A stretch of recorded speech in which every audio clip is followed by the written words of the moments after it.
Welcome back to the channel. Today I'm going to be showing you how to install the ultimate cattle guard down here at the ranch with a rented skid steer and walk you through the entire process, the entire steps to get this thing done. Where if you need to go out on your ranch or you need to do it for somebody else, I got you. I'm going to teach you all the steps. So I'm going to take this tree out right here. We're taking all this overhead down. You can see the gate's already sagging and falling.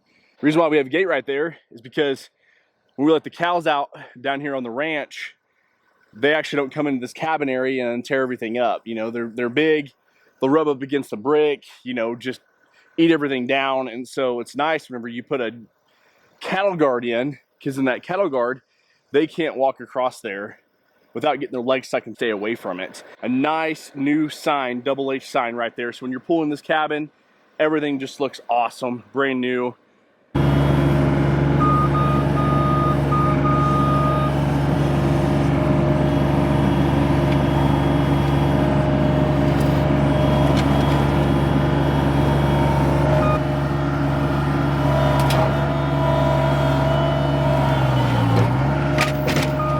Yeah, buddy, let's go.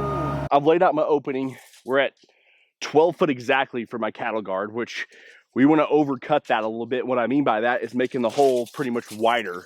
I roughly want to go probably at least, I would say 4 to 6 inches on each side. It's really roughly about 13 feet to be able to cut that cattle guard and put it in here. I only have this thing until like 5 p.m. So I'm trying to get this done within a couple hours and get it back. This post over here, it's all jacked up anyways. I'm gonna go ahead and pull this one out, remove this little fence on the back of it, and then I'm gonna use my extra foot or two over here this way.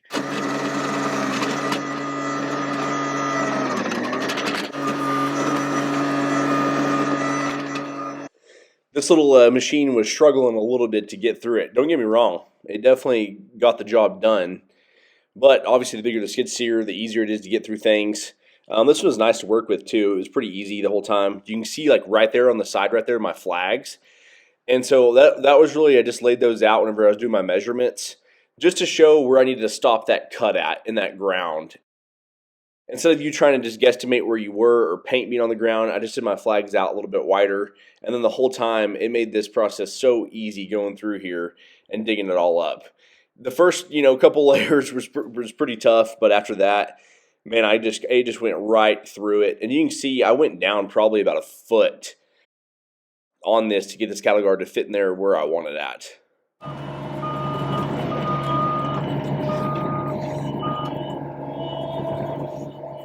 You can really start to see the start of the angle of really how deep it's actually starting to get right here. I mean, just look at all the dirt that's coming out, and then you'll see kind of whenever I start pulling out of there, how much tilt. So that's really the depth that you're going to need to go when you install one of these. We got a little rough grade going right here, but I can tell you right now we do have a pretty good drop. I am going to scrape out a little bit more, and I'm going to go ahead and go get my level and walk you through how we're going to line all this up and be able to drop this cattle guard down in here where it looks good. It can always be so sketchy too when you're doing chains, so make sure you guys are being really careful so this thing does not fall on you because it would crush you. I definitely took my time doing this. It was pretty easy, like I said, with the flags out there. Really, when you start lowering that down, you can use those chains to kind of pull it back either direction. And really, once I did that, it was pretty easy because then I started just unloading that cleachy right there. Now, I will tell you, if you do have a chance to get a cabbed skid steer, definitely do that because right here, I was getting dusted out like crazy inside that skid steer with that cleachy. I did use a cleachy base on the sides to really make it pack. And so here's more of my cleachy base right here. And I'm just dumping it real slow because I don't want to fill up the inside of the cattle guard. And so that's why I'm kind of moving back and forth and doing it all on these edges because that cleachy does pack really good. And then I am putting a little bit on the inside to make sure those rails are touching the bottom in there.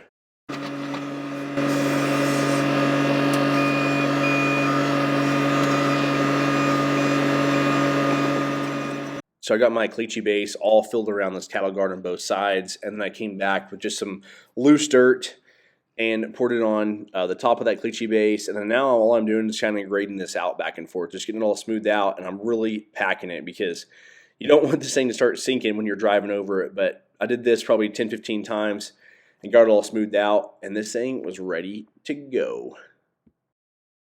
All right, that's it. I showed you guys how to build the ultimate cattle guard, and then I showed you how to install it.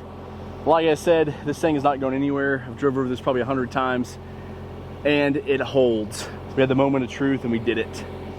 Now I'm just gonna go back in here. I'm just gonna pull this other post over here and I'm gonna go ahead and get some water on this. I'm gonna start water packing it, watering it, driving over it, watering it, driving over it, letting it settle a lot, and that will help tighten it in there. And we'll be golden to start using this thing. Thanks for watching, guys. Make sure you like and subscribe to the YouTube channel. Super pumped.